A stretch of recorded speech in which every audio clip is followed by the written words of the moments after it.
Right before I jump into this video, if you'd like me to send you this free guide to capturing motion in low light situations, just look for this orange box over on the website, put your name, email address in it, hit send it, and I will send you that guide for free.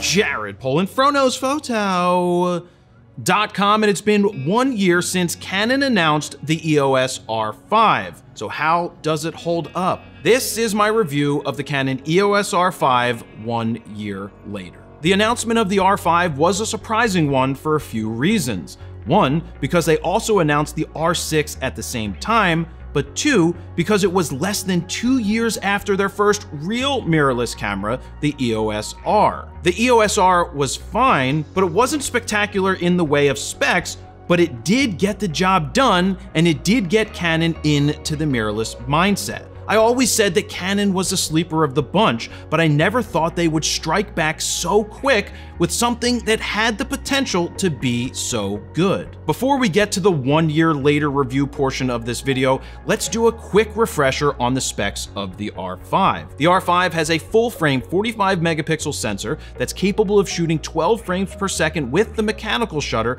and 20 frames per second with the electronic one. It incorporates the Digic 10 processor, which is the same processor found in the flagship 1DX Mark III. It has dual pixel AF, 5-axis IBIS, beautiful EVF, solid 3.2-inch vari-angle touchscreen, and it can shoot 8K RAW video internally. On paper, Canon absolutely knocked it out of the park. But if we relied on specs and specs alone to determine how good something is, then insert brand name here would still be in business. So how does it hold up after using it extensively for an entire year? Well, let's find out, starting with what almost brought the entire camera system down: overheating. Let's be clear. Canon marketing screwed the pooch. I can still say screwed the pooch, right, Steven? I think. Yeah, I think so also. Yeah, Canon marketing spent all of their time hyping that the R5 could shoot 8K video internally, which overshadowed everything else that the camera had to offer. So when Canon released the information about how long you can shoot 4K HQ and 8K video before it overheats, people went nuts. And not nuts in a good way. And when reviewers got the cameras in their hands, all they were focusing on was overheating this and overheating that. Most of it was over the top, but it was warranted, as that was the feature that Canon hyped the most. A few months after the R5 hit the market, we made the decision here at the studio to send back our Z6s to Nikon, which we were using for the last couple of years to film all of our videos, in favor of R5s and RF glass. That means for the past 10 months or so, all photo news fixes, all desk videos, all real-world reviews, all B-roll, basically every second of video that we've captured, including this video, has been with the R5. The big question is, have we had any issues with overheating? The answer is mostly no. We've set the camera to 4K HQ, which gives us the quality we're looking for and a record time right around an hour before it overheats and stops recording. Now, there's been a few occasions where we've been recording off and on in the studio where we've had to take a break around that 1 hour point to let the camera cool down, and that can get pretty frustrating. But we haven't had any overheating issues while shooting real-world reviews or other run-and-gun videos out in the real world in 4K HQ. That's because we're not recording continuously. It starts and stops, and we haven't had to stop due to overheating, which is a good thing. Thankfully for us, overheating has not been an issue. But if you're someone who needs to record for hours on end, you'll have to dumb the video quality down to 4K, which is what we do when we do our user guides videos, because they take 2 to 3 hours to record, and we don't get overheating when we do regular 4K. Here's a few quick tips for those with R5s to make the camera record longer. Flip out the screen, take off the battery grip, plug in a USB-C charger with a full battery, and use a tripod with a smaller plate and surface area. We found that that gives us about an extra 10 minutes of record time. In terms of video quality, we've been happy with our decisions to kit out with R5s and RF glass. We've seen a huge jump in the quality of our videos, from sharpness and colors to nailing autofocus wide open at 1.2 even when on the move.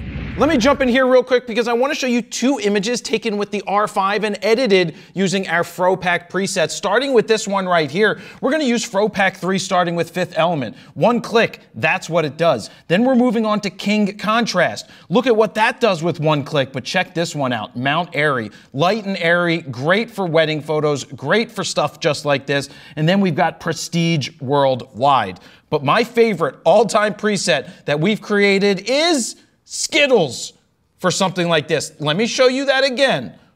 One click of the button, let's see what Skittles does with this photo, and boom. Skittles is awesome for landscapes, it's awesome for nature type photos, and it just really makes things go boom. Now, if you're looking to speed up your RAW workflow or give yourself a great starting point, we created 15 all-new custom Lightroom presets that you can check out right now at froknowsphoto.com/FroPack3. Play with the sliders to check out the befores and the afters, and if you decide that they're for you, you can get FroPack 3 right now at a special discounted price, or if you want to get Skittles and all of the other FroPack presets from FroPack 1, 2, and 3, you can get the triple play bundle and save a lot of money. Now, let's get back to the video. Now I want to switch the focus to still photography, which is honestly where Canon should have focused its promotion. In my real-world review of the R5, which is linked down below, I called it a masterful camera for everything that it offers and how it delivers on its promises. So does it hold up a year later in the stills department? It's honestly one of the most well-rounded cameras that I've ever used. From taking it to the zoo to test out animal IAF and the 800 f11, to photographing a toddler running in the backyard, to portraits and even Major League Baseball. The R5 is well situated for just about any type of photography. There's an entire lineup of pro RF glass already, including a 28-70 f2, which is simply a monster. But with that being said, the RF glass can be expensive, and there's currently no viable third-party lens options from the likes of Tamron and Sigma. Canon has not opened up their mount technology to third-party lens makers like Sony has. That's why you see Tamron and Sigma making native E-mount glass for Sony and doing a fantastic job. This is one area Canon needs to do better in. Not everyone can afford the highest end RF glass, and not everyone is looking to be a professional. So less expensive options are needed on the lens front moving forward. The more I've used the R5 in the real world for stills, the more I like it. The biggest revelation with the R5 is its autofocus. For years, Sony has been the leader and the litmus test for other cameras. For total transparency, I've been a Sony shooter for a little over 2 years now. My go-to camera is the Sony A1, and I have a mix between Sony and Sigma lenses in my bag. The main reason for deciding to go with Sony over Nikon and Canon 2 years ago was simple: IAF and lock-on tracking. I don't know what Canon did to catch up with Sony so fast on the AF front, but they certainly did. When the R5 came out, I said that Sony still was slightly better with autofocus, but at this point, after using it for a year, I think the R5 and R6 are on par with the Sonys. I simply have a hard time missing. Whether it's a bird flying directly at me at the Renaissance Fair, a headshot at 1.2, or photographing sports, the autofocus rarely misses. I've gone from a DSLR shooter who would try and move my focusing points to where they needed to be, to now embracing the technology mirrorless cameras offer in the way of autofocus. I always come back to this statement when people question allowing the camera's autofocus to do all the work. I'm able to capture images that I otherwise would not have been able to just a few years ago. I am now able to focus on my exposure and composition because I can trust that the focus will go exactly where it needs to be just about every time. The fact that you can shoot 45 megapixel images at 12 frames per second with the mechanical shutter and 20 frames per second with the electronic one is insane. There's so much data being moved around, but the camera can handle it because of the CF Express card slot. Let me jump in here real quick and remind you that the super huger mega camera giveaway for 2021 is currently live. That's right, I'm giving one of you the chance to get up to $4,999 to buy maybe an R5 and some RF glass if it can squeeze under $5,000, and it's completely free to enter when you head on over to bit.ly/megafro2021. Like I just said, it's free to enter, but if you purchase FroPack 1, 2, or 3, or you already own them, you will score extra entries. Now, let's get back to the video. Now, I do want to point out that in some situations, images taken with the electronic shutter might introduce some rolling shutter. Now, this isn't just Canon, this is any other manufacturer that doesn't use a stack sensor. For example, look at the baseball as it crosses the plate. It looks warped. That's because the readout speed of the image sensor just can't move fast enough to perfectly freeze something moving so fast. But here's a similar image done with the mechanical shutter. You can see that it has no issue. Is this a deal breaker for the camera? No. Just be aware that in some situations, if you're using the electronic shutter to photograph fast-moving subjects, you might see some jelloing or warping. The forthcoming Canon EOS R5 will have a stack sensor, which should all but do away with rolling shutter issues with the electronic shutter. But let's remember this for a second. You're still getting 12 frames per second at 45 megapixels raw with the mechanical shutter. The Canon 1DX Mark II DSLR could squeeze out 14 frames per second at 20.2 megapixels and was $6,000. So yeah, the R5 is powerful. When I went out to photograph the Philadelphia Phillies, I took a 600mm f4IS version 2 that's 10 years old, along with an EF to RF adapter. The focus worked perfectly. In fact, a few times when a player was rounding second base, IAF actually kicked in, not just face detect. The good news is adapted EF glass works perfectly, and in my testing, so have newer third-party lenses from Tamron and Sigma. The raw files the R5 has been capturing in combination with RF glass have been fantastic. The colors have popped, the contrast is on point, the details are solid, and even if I don't get my exposure perfect in the camera, I can bring it back in Lightroom without any issues, as long as I didn't miss by 5 stops. In the past, when you had higher megapixel cameras, you tended not to push the ISO too far. The reason being, the higher the ISO went in combination with the more megapixels, the more noisy and grainy an image would be. Well, during the R5 real-world review, I pushed it to 16,000 ISO, and it's more than usable.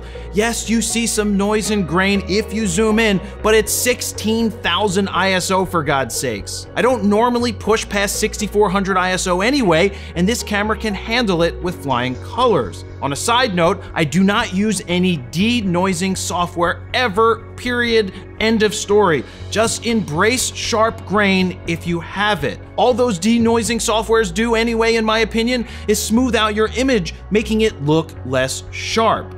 Let me cut in and say, if you're enjoying this video, could you please give it a thumbs up? And if you haven't subscribed yet, please go ahead and hit that subscribe button.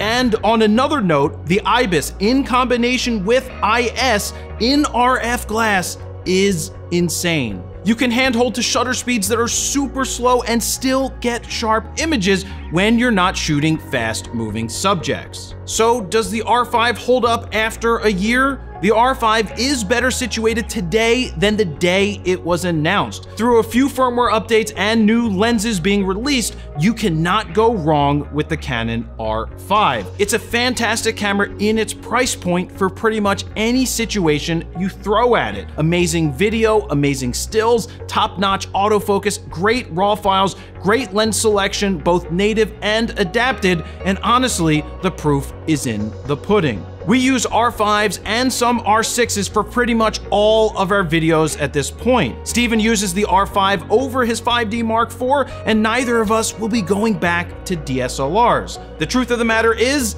I can't see this camera being outdated anytime soon. We're talking years. But will I ever switch to Canon for my stills?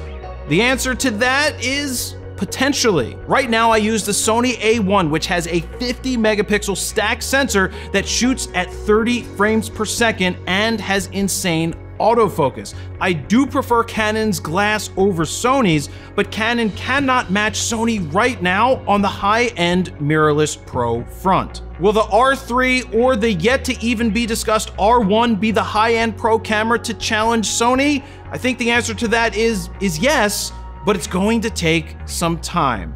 Thank you very much for watching. Jared Polinfronos, Photo.com. See ya.